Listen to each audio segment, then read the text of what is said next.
Bonjour à vous et bienvenue dans la partie 3, dernière partie de ce récit. Partie 3. Essaye de ne pas résister aux changements qui croisent ton chemin.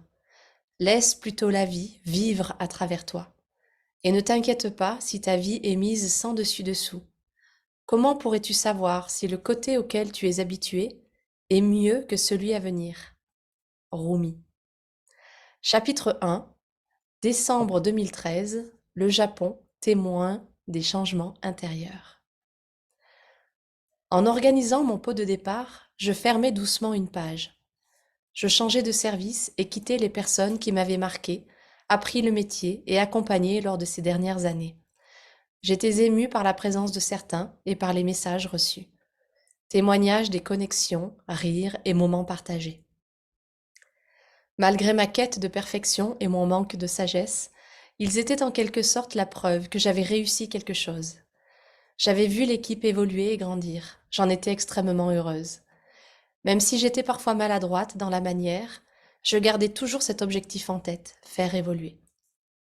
Alors que je prenais mes nouvelles fonctions, une incroyable opportunité s'est présentée à moi. On me demandait d'accompagner 2 membres de ma nouvelle équipe au Japon pour un voyage professionnel où je représenterais le management. J'accueillais cette information avec beaucoup de joie et d'appréhension. La joie, car je rêvais depuis de nombreuses années de partir au Japon. L'appréhension, car j'avais peur de ne pas être à la hauteur des attentes. Je débutais seulement avec cette équipe et je devais déjà être la vitrine de mon département. Pendant les quelques jours précédant le départ, je dormais mal. Je tournais et retournais dans mon lit. Je le voyais dans mes rêves et ressentais un terrible sentiment de manque. Je ne pouvais exprimer ma joie comme je l'aurais souhaité. S'il avait été là, c'est avec lui que j'aurais partagé ce bonheur et cette excitation. Je gardais en moi ces petits moments, ces joies inexprimées, et j'essayais de lui parler en vain dans mes nuits. Depuis le Cambodge, mes craquages et mon lâcher-prise, j'avais l'impression que beaucoup de choses se débloquaient. La Thaïlande, l'appartement, le changement de poste, le Japon. Autant d'événements que j'aurais aimé partager et vivre avec lui. Les évolutions de ma vie personnelle et professionnelle. Je me confiais à une amie et lui exprimais ma sensation d'être extrêmement vivante. Mais dans cette vie, il me manquait quelque chose, quelqu'un, mon repère, le miroir sur mes décisions et mes choix. Le Japon, je le vivais comme le signe que mon choix professionnel était le bon. La Thaïlande, je la voyais comme une récompense pour mes 3 dernières années, mais également comme la preuve que j'avais réussi à traverser cette année chargée tant bien que mal. Je l'avais traversée sans lui, même s'il faisait toujours partie de mon esprit. Le fait de le voir en rêve me troublait. Je n'arrivais pas à comprendre le message qu'il voulait me faire passer. Qu'essaies-tu de me dire? Je commençais à me dire qu'il y avait des moments où le karma se présentait plus explicitement, où les coïncidences se multipliaient. Je me sentais à cette croisée des chemins. Quel que soit le film que je regardais, la musique que j'écoutais, le livre que je lisais, cela me rapportait à lui. L'histoire d'un enfant et de son père, l'histoire d'un père malade et du vécu des enfants, tout se rapportait au père. Un père mort trop tôt ou un père absent, un père fier, un père heureux. Je commençais à bien connaître les aéroports et les étapes d'un voyage. Je débarquais donc à Tokyo avec ce regard toujours et si émerveillé de la découverte de cette culture et de ce pays tant attendu. Nous rêvions d'y aller tous les trois avec mon frère et ma sœur depuis de nombreuses années. J'allais donc profiter de cette opportunité pour repérer et discuter avec les Japonais et les expatriés, afin de recevoir des petits conseils et détails sur ce qu'il y avait à faire et à voir. Nous avons travaillé sans relâche pendant une dizaine de jours, enchaînant les réunions et discussions avec notre client japonais. Le choc culturel était inévitable. Je connaissais un peu Tokyo par l'intérêt que j'y portais depuis l'adolescence. Le soir, lorsque je ne travaillais pas sur mes présentations ou mes rapports du jour, j'essayais de découvrir un peu les lieux et les restaurants typiques. Nous avons mangé dans un petit bar à sushi dans Shibuya, quartier si incroyable. J'y côtoyais un futur possible de près. Les lumières, le monde, les hauts bâtiments. La population qui se mouvait comme un seul homme au feu tricolore pour traverser les rues. Mes yeux pétillaient, je ne manquais pas une miette de ce spectacle. Et puis, en marchant 10 minutes, je me trouvais dans un quartier extrêmement calme, loin du bruit, de la foule et de la lumière. Dans une ruelle digne d'un village, des petites maisons comme dans les films. J'avais de la chance, j'allais passer le week-end sur place. Un ami qui vivait en Corée m'a rejoint pour l'occasion. Marcher dans les ruelles, me retrouver dans un parc, calme, serein, au milieu de la ville, m'éblouissait. J'étais à présent transportée dans le temps, au XVIIIe siècle. Le parc encerclait l'enceinte d'un magnifique temple où une cérémonie de mariage traditionnelle se déroulait alors qu'on s'y trouvait. L'ambiance qui y régnait m'apaisait. J'aurais pu y passer des heures assise à observer le décor, les gens, les mouvements. Un arbre immense se situait dans la cour intérieure et des religieuses vendaient des talismans. Sans réfléchir, attirée par mon instinct, je m'approchai d'une échoppe et y achetai l'une de ces petites amulettes symboliques. Je me sentais légère. Alors que nous marchions dans ce parc, entourés par la nature, petit à petit, le bruit de la civilisation nous a rattrapés. Changement de quartier, changement d'ambiance. Le quartier de Harajuku, complètement décalé, où l'on pouvait voir des adolescents déguisés se balader dans les rues, des boutiques manga à chaque coin de bâtiment. Les personnes assumaient totalement leur style vestimentaire et tout le monde trouvait cela normal. Nous avons réservé un moment dans un onsen d'Odaiba, décoré comme un parc traditionnel. Le cadre était époustouflant. Passé l'entrée, on nous a donné des kimonos traditionnels. Après s'être changés, nous nous sommes retrouvés de l'autre côté, dans un hall qui donnait sur une placette intérieure, entourée des shops et restaurants typiques. L'accès au bain se faisait séparément, un côté homme, un côté femme. J'entrais dans ma section, regardais autour de moi pour savoir quoi faire. J'étais la seule occidentale dans ce lieu. Un petit vestiaire où l'on déposait ses affaires me faisait face. Je ne devais prendre qu'une petite serviette pour humidifier ma tête et me diriger vers les différents bains à différentes températures. L'espace était divisé en une partie intérieure et une portion extérieure magnifique, où les bains se prenaient dans des espèces de grands tonneaux en bois. Nous étions en décembre, la fumée s'échappait du bain et m'invitait. Je commençais par des températures acceptables, puis augmentais petit à petit. Mais les tonneaux étaient au-delà de ma portée pour cette fois-là. Je ressortais reposée et détendue par l'effet relaxant de l'eau. Nous nous sommes retrouvés dans un espace commun. Nous avons mangé, ri, arpenté les lieux comme des enfants. Finalement, nous avons fait un tour au Toyota City Showcase, un immense bâtiment où des centaines de voitures étaient exposées. Je n'étais pas très fan de voitures, mais je me sentais l'âme en pèlerinage. Mon père travaillait pour une concession en France et avait été plusieurs fois au Japon pour son boulot. Je me retrouvais face à ces véhicules avec un regard neuf, une vision renouvelée.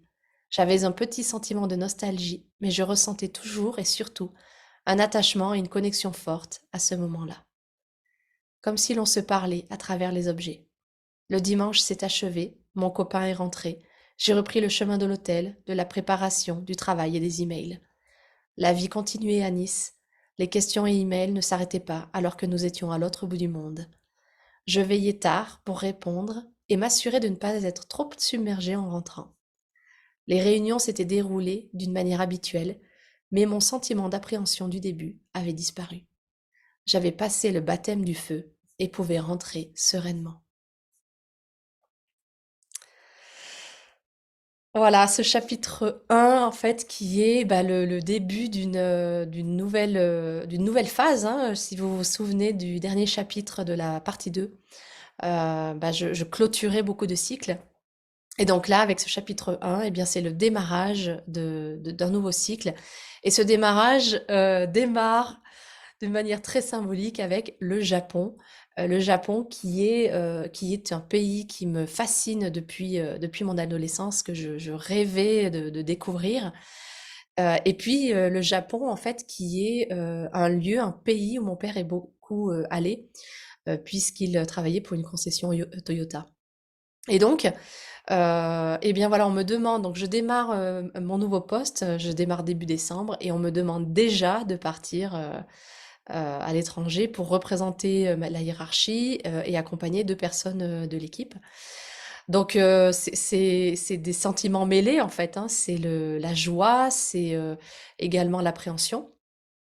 Et donc ce que je veux vous transmettre avec ce chapitre, c'est euh, d'accueillir en fait ces nouveaux départs, ces nouvelles portes qui s'ouvrent, ces nouvelles phases qui démarrent, et d'accueillir en soi ben, l'énergie de changement en fait, parce que ça peut effectivement générer cette joie parce qu'on sent, hein, que c'est le renouveau, qu'il y a quelque chose de nouveau qui démarre et en même temps, il peut y avoir une petite appréhension, et c'est normal en fait, parce que dès qu'on commence quelque chose de nouveau, eh bien, il peut y avoir cette petite, appréhension, cette petite anxiété de l'inconnu. Et tout le chemin en fait d'apprentissage, notamment vis-à-vis de l'inconnu, vis-à-vis du changement, vis-à-vis des nouvelles choses, c'est en fait, de diminuer peu à peu en faisant des nouvelles choses régulièrement, diminuer peu à peu cette appréhension de l'inconnu, cette appréhension du nouveau. Et à tel point qu'à un moment donné, eh bien l'appréhension sera tellement minime, tellement basse, qu'il n'y aura plus que la joie de démarrer de nouvelles expériences, de démarrer de nouveaux cycles, de démarrer de nouveaux départs. Donc ça, c'est un premier point. Le deuxième point, en fait, le fait que je commence à entrer dans un contact un peu particulier avec mon père. À l'époque, quand j'écris ce texte, je ne m'en rends pas compte, mais maintenant je le sais, avec l'expérience et les années. C'est les rêves. En fait, mon père, en fait, depuis son décès et notamment même quand je partirai en Thaïlande pour 6 mois en 2015, mon père va régulièrement me rendre visite dans mes rêves. Et petit à petit, je vais faire la part des choses, la distinction entre les différents types de rêves. Et ça va être un vrai cheminement personnel. Les rêves qui sont effectivement l'interprétation, euh, l'intégration de tout ce qui s'est passé dans la journée. Et donc qui la revisite en fait d'événements du jour. Et puis, petit à petit, des rêves qui sont beaucoup plus profonds, des rêves, où mon âme se connecte à un autre espace, à un autre, temps, un autre lieu, et où, en fait, je reçois la visite, bah, là, typiquement de mon père et où je reçois des messages. Donc petit à petit, en fait, les rêves, je prends un peu de temps pour parler des rêves là, maintenant, parce que, j'ai commencé vraiment à noter mes rêves régulièrement, petit à petit. Depuis une dizaine d'années maintenant. Et au début, c'était juste des perceptions, c'était juste une image, c'était juste un ressenti, c'était juste un mot. Et puis maintenant, certains rêves, je peux écrire 3 pages parce que je me rappelle vraiment de ce qui se passe. Et j'arrive maintenant à distinguer les rêves, on pourrait dire, euh, informatifs, voilà, les rêves intégratoires. Des rêves, où je vis d'autres choses, dans d'autres espaces-temps et également des rêves qui pourraient potentiellement être considérés comme prémonitoires. En tout cas, des rêves qui donnent, des informations sur le futur. Et donc là, mon père, en fait, m'apparaît dans mes rêves beaucoup, beaucoup, beaucoup, beaucoup. Je le prends à l'époque comme un sentiment de manque, comme le fait de pas vouloir aussi, le perdre, hein, d'une certaine manière. Puisque ça fait partie aussi de ce chemin du deuil, de, de, de, de laisser, hein, partir la personne, d'accepter et d'accueillir le fait qu'elle n'est plus là physiquement et d'entrer dans une communication qui est sur un autre espace, sur un autre niveau, sur une autre subtilité, on pourrait dire dans l'invisible. Et donc ce passage en fait va se faire à travers les rêves. Et c'est assez intéressant parce que, dans ce chapitre, effectivement, eh bien, le tout s'enclenche avec, donc le Japon, le changement de poste, l'appartement, hein, qui va bientôt, prendre, son effet et puis, le chapitre d'avant, la Thaïlande où j'étais partie. Et je me rends compte vraiment que il y a la Thaïlande qui est, la clôture et puis le Japon qui est le renouveau. Soyez attentifs à ces petites choses, qui sont pas petites en fait, hein, qui sont des choses assez symboliques et qui jalonnent vos vies, qui jalonnent votre vie. Je vais mettre beaucoup l'accent dans les prochains chapitres et dans mes partages, beaucoup plus l'accent sur tout ce qui est, on pourrait dire miracle ou magique dans nos vies et qui en fait ne l'est pas, qui est juste des jalons, pardon, des signes, des informations. Quand on commence vraiment à ouvrir sa perception et qu'on observe ce qui se passe autour de nous, en fait, on se rend compte qu'on est complètement relié à tout. Le vivant est partout, partout autour de nous, au niveau de nos énergies également. Nous faisons partie de ce grand tout. Et dans les courants spirituels, on parle de l'univers étant moi, je suis l'univers. C'est exactement ça, c'est-à-dire que le monde nous parle. Je me parle à travers le monde. Notre âme nous parle à travers le monde. Donc soyez attentifs un peu à ça. Prenez une ouverture d'esprit, une ouverture d'émerveillement, de gratitude et de joie, et vous verrez que ces signes, en fait, vous entourent. Alors, petit bémol, vivez-le avec la joie, la gratitude et l'émerveillement, et pas avec le fanatisme. Parce que, parce que l'obsession, le fanatisme, en fait, ne vous font pas voir les signes tels que vous devriez les voir ou les interpréter.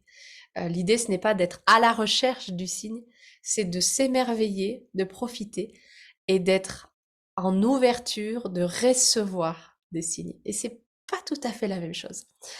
Voilà, je vous souhaite une magnifique journée et puis je passerai bientôt au chapitre 2.